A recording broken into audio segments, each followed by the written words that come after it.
Hi, I'm Steve Shanesy with Popular Woodworking magazine. In our August issue, Freddie Roman authored an article about how to draw ellipses that can be used in many different ways as part of your furniture projects. It might be string inlay, it could even be a tabletop. So it can go in all different sizes. There's quite a bit of geometry involved in doing it, and when you read about it, it seems far more complicated than it really is. So today, I just want to show you how we go about laying this out and doing it. And we're going to try to do this in less than 4 minutes. So hang on here. Here we go. Okay, so to lay out this ellipse, I'm going to be using a compass and a major axis, which is a distance of 10 inches, equidistant from the center of what we call the minor axis. And I've set the extremities or the length of the minor axis at 6 inches. Again, 3 inches either side of the major axis. First step, I've already set my compass point to this distance. And I want to transfer that distance from this extremity onto the major axis.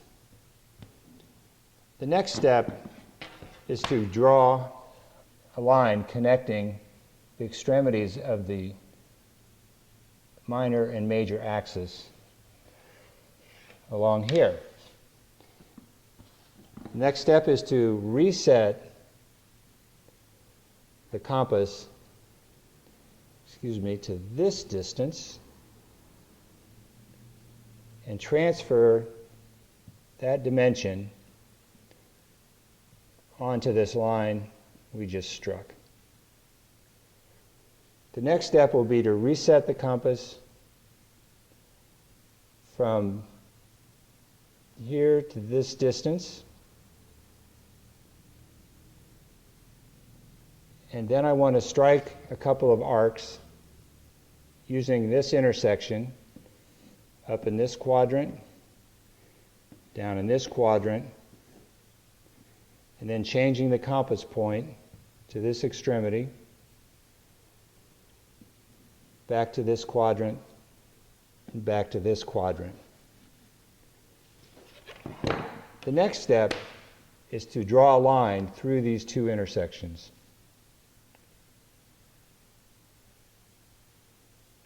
All the way through the minor axis. With that done, we can start generating the curves that will make our ellipse. We want to get the pencil right on the points. So this line, this radius, has to run through here and the equivalent of over there.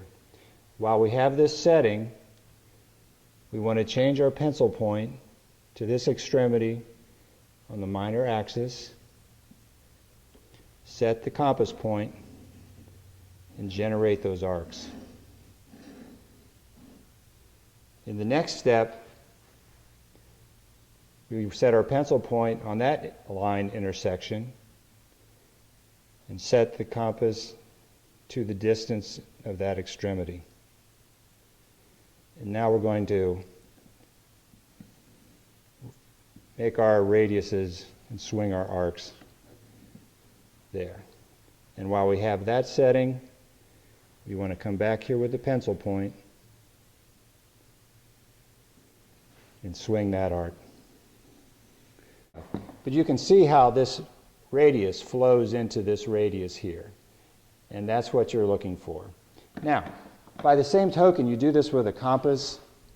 You could also generate those lines on a bigger project with a compass beam, point and pencil. But the thing I'd really like you to think about is how you can also do this in the shop using a router. Because your router circle jig, with its adjustable radius point here, can be used just like your compass or your compass beam. Instead of swinging a pencil out here on this end, you're swinging a router. and you can generate those curves.